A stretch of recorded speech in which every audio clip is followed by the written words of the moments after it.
Chef, paano yan turo mo ng tinapay? Pag naman may natira, hindi namin malaman kung anong gagawin namin. So ngayon, I'm going to give you an idea.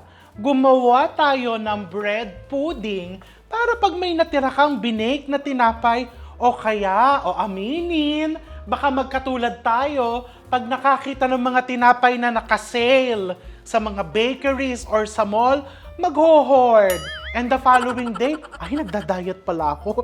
So ayoko muna kumain ng tinapay, ilalagay sa ref. Anong pwede mong gawin pag medyo tumigas na ang tinapay? Sosyalan na bread pudding.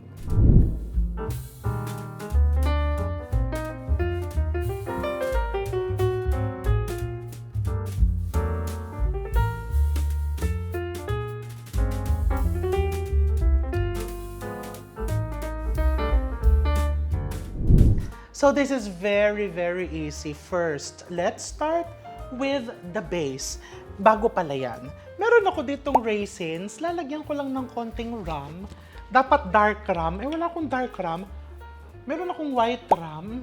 Hindi na din kikibo yan. Just a splash. Don't worry. Remember ang aking tinuro sa inyo. Kapag ilalagay ko na din dito yung cinnamon powder. So, into the raisins, you put your rum and cinnamon powder. Remember, ang turo ko sa inyo, ang alcohol, kapag yan po ay naluto, nag-e-evaporate yung alcohol and naiiwan lang yung nice acidity, sweetness, and flavor. So, don't worry na, naku, baka malasing ako. Kakainin ko yung bread pudding sa umaga, malasing ako. Hindi po. Okay, that's it. Ang bango. Parang ayaw ko maghugas ng kamay. Pinahid ko pang... Ang bango niya. The alcohol, the raisins, the cinnamon. Amoy sosyal. And then here, I have fresh milk into the bowl. This is heavy cream. You can also use all-purpose cream into the bowl.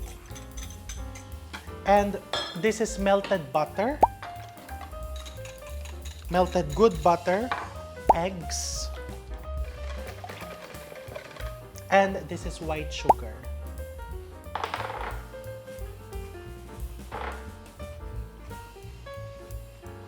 And I also put a splash of good vanilla. I know, may magtatanong, what's a good vanilla? Ganito lang po kasi yan. Ang vanilla, ang butter, tatanungin nyo ko, what's a good vanilla? Suriin mo muna, amuyin mo, basahin mo yung label. Tignan mo kung nakasulat pure. Tignan mo kung hindi nakasulat na imitation. O diba? Parang pagsusuri lang yan sa tao. Pagka sinuri mo ng medyo matagal-tagal, binasa mo, malalaman mo kung pure or imitation. Ganun lang kasimple yan. Depende kasi yan sa inyong budget. Ako, when I go to baking supply stores, tinitignan ko lahat ng vanilla extract. Kung sa palagay ko, wala ako masyadong budget na bumili nung really pure, hindi ko na lang nilalagyan. Kasi ayaw naman natin ng mahaluan ng hindi magandang flavor ng fake yung ating niluluto. Parang life lang yan. Life is too short for fake friends. Char! Baka may mga nagtataas ng kilay, bread pudding lang. Ang dami niyang sinasabi. Lagyan mo ng lemon zest. So, sa lemon zest, kunin mo lang yung yellow part. Yung white part kasi, bitter na yan. Ayaw mo yung bitter na mapupunta sa bread pudding mo and ayaw mo na may bitter sa buhay mo. So, ako, I'm using this microplane. Hindi po sponsored to, ha. Ang tagal ko nang gumagamit nito kasi pinong-pino yung kanyang nakukuha. Makikita mo, ang kinukuha lang po niya yung yellow part. Hindi niya nakukuha yung white part, yung mga bitter. Naiiwan. Dapat pala binabaong ko lagi to, no? Para yung mga bitter! Diba?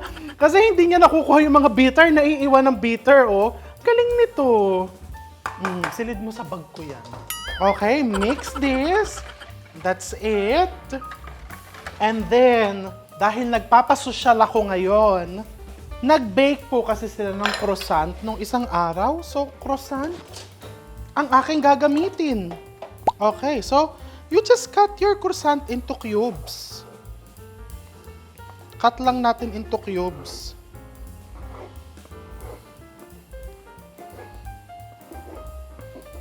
Yan na, and then, ibato mo lang dyan, ganong kadami, until makikita mo yan, ma-absorb niya yung butter mo. Pero sa totoo lang, aaminin ko ha, iba po talaga ang sarap pagka ang nilagay mo sa bread pudding, croissant. Super buttery. So, kung makakabili ka ng mga nakasale, makikita mo ang daming croissant, ay nako, pakyawin mo. Siguro mga 12 pieces na croissant. Pwede ka din naman gumamit lang ng tasty bread. Wala namang problema doon. Eh kung yun ang nakasale, di ba? Kulang pa sa tinapay. Oh, basang-basa pa eh. Para siyang cereal. Lumulutang. Kailangan nakalubog. Yung para ba na-absorb. So, naubusan ako ng croissant. Meron ako ditong pan o chocolate, which is chocolate croissant. Hindi naman kiki po. Ilagay. Natikman ko kasi namin, favorite po namin ni my dearest Tita Letlet Cruz, yung bread pudding sa buffet ng Okada sa Medley Buffet. Yun po yung hindi ko nakakalimutan doon na aking kinakain. Yung kanilang bread pudding na croissant ang ginagamit nila. Kaya, ang sarap-sarap. O, yan. Lalagay ko na din yung raisins na may ram. And lagyan mo ng konting toasted almonds. Konti, isang dakot ang nilagay ko. Talaga yun. Social eh. Nagpapasosyal tayo today. Parang kulang pa ako sa tinapay. Feeling ko mga 2 pirasong tinapay na lang ang kulang ko. Pwede mo din naman tikman to. Ang sarap. Hindi pa naluluto, ang sarap na. Hindagan ko na lang ng mga 2 piraso. Ayan, huwag mo masyadong durugin kasi gusto mo na ma-feel pa yung kanyang pagka-croissant. And then, isalin mo lang sa iyong tray.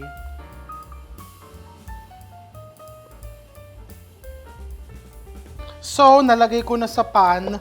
Lalagyan ko lang siya ng konti pang butter sa ibabaw.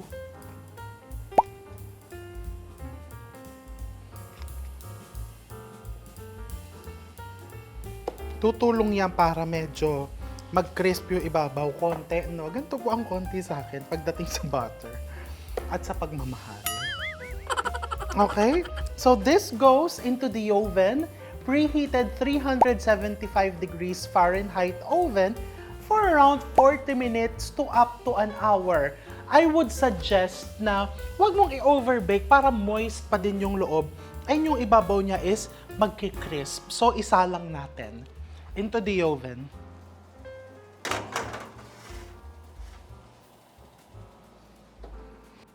So, eto na yung ating bread pudding after baking it for around 40 minutes.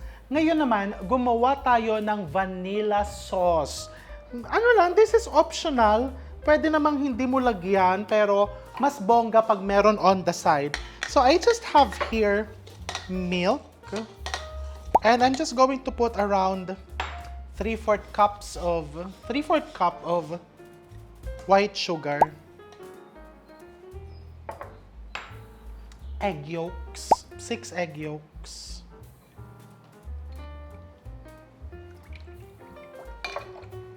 That's it. So, buksan mo lang yung apoy and then you just cook it. You can also put a splash of good vanilla. Well, eto naman is, kahit nga lagyan mo lang, ganito lagyan mo lang ng powdered sugar.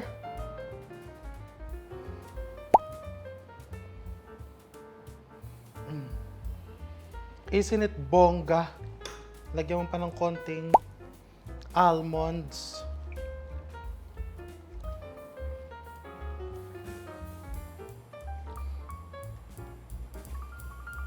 See? So parang bonus na lang talaga itong vanilla sauce. Okay, medyo matagal talagang lutuan ito because you are actually cooking the egg yolks, no, gradually. Ayaw mong biglain kasi baka maging scrambled eggs. So now nakikita mo, lumalapot na siya. It's not going to be very thick, just like a sauce, parang gravy lang. Hindi tayo naglagay ng starch. Lumapot siya just because of the egg yolks. And ito yung i-drizzle mo dyan sa bread pudding mo. See? So that's it. This is cooked already. Going to turn off the flame. So this is your vanilla sauce. Again, this is just optional. Pwede mong lagyan, pwedeng hindi. So, tikman na natin. Just get some.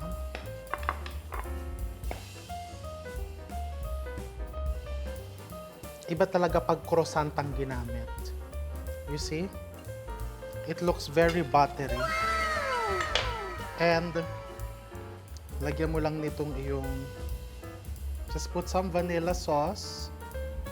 Pwede ding walang vanilla sauce.